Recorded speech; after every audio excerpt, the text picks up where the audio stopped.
just spent £5,000 on a ticket to a conference on reincarnation. I thought, why not? You only live once.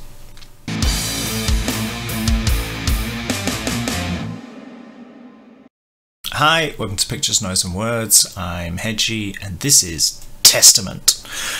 I realised I haven't done Testament on this channel, and Testament has been a part of my musical life, however you want to put it, for a very, very long time. I can remember listening to Practice What You Preach back in, I don't know, when was that? When was Practice What You Preach? 90? 91? Not entirely sure, but a while ago. And I can remember just listening to it over and over again. God, it was just such a fantastic album. I don't know how well it's aged, because I have no... I'm completely biased now, of course. It's an album I love. So, but if someone listening to Practice What You Preach sort of fresh now, who knows what it sounds like? But to me, it's just such a fantastic album. And then I realised, you know what? I've not done Testament, and some people might not know who Testament are. Testament have gone through a few kind of style changes in a way over the years, because they were a thrash band, and then they went more metal. And then Chuck Billy, the singer, his voice, or he changed his voice. I don't think his voice changed. I think he just changed how he used it, and he went more kind of almost, you know, went almost with a death metal kind of voice. And the music got heavier and less thrashy, and you know, it's kind of moved around in their sort of genres. But it's all. It's a bit of a stretch, but most of it has been really good. So Testament, I like, you know, they're the old school. They're up there with the Megadeths and the Metallicas, and I mean, like the old Megadeths and the old Metallicas and Overkill and all of those great bands from the 90s, or even back into the 80s, of course. So this is Brotherhood of the Snake from the album Brotherhood of the Snake from 2016. And you know what? For all of the things I've just said, I'm not sure I've heard it. Because though I love Testament, they've put out so many albums, I haven't kept up with all of them. Just is what it is. That's what happens, isn't it? So I don't know if I've heard this before. How's that? So this is produced by Andy Sneap, fantastic guy for doing engineering and mixing of your albums. And if you can afford him, he'll come and do your album. He's the driving force behind the band Hell, who I love. I love their tongue-in-cheek entertainment style of metal. But he's, like I say, he's quite a well sought after sound engineer. So Testament have used him several times, I'm pretty sure of that. But also on this album, they've got Gene Hoglan on drums, who is just a monster, basically, and has played with, well, I don't know, everyone, you know, Strapping Young Lad, Fear Factory. I mean, the list goes on forever with Gene Hoglan. He's a drummer for hire, but he also just happens to be amazing. They call him the Atomic Clock, and they don't call him that for nothing. So let's give this a blast, and I probably do mean a blast. I have, like I say, have I heard it? I honestly can't tell you whether I have or not. If I have, I'll own up. But this might be one that just passed me by.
thought I was going to pause it, didn't you? You thought I was just going to let the whole song go.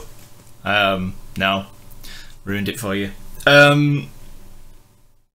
For mostly, Chuck Billy's gone back to his less death metal-y voice, but at the end, or here, he's brought it back again, hasn't he?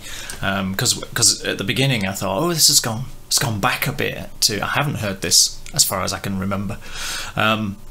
It's gone back a bit, or they've gone back a bit to the more metal thrash. By that I mean this like party thrash, isn't there? Which I'm not a big fan of. I've said that lots of times before in different videos. But this is like the metal thrash, and I like that. And it's like they've gone back to that stuff, but they've still kept elements of their heavier, more, what's the word? Just the heavier sound. They've kept that, and Chuck's went back to his earlier voice, if you see what I mean. But now he's bringing up his more growly, death metal-y voice. Yeah, it's good. It's good. It fits exactly into what I think of when I think of Testament. I think that's what it is. And they will always assume control.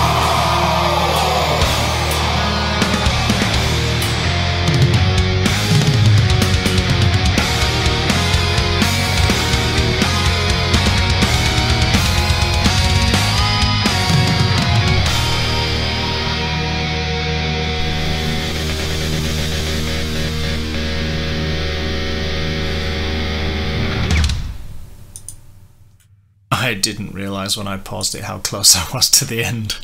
Oh well.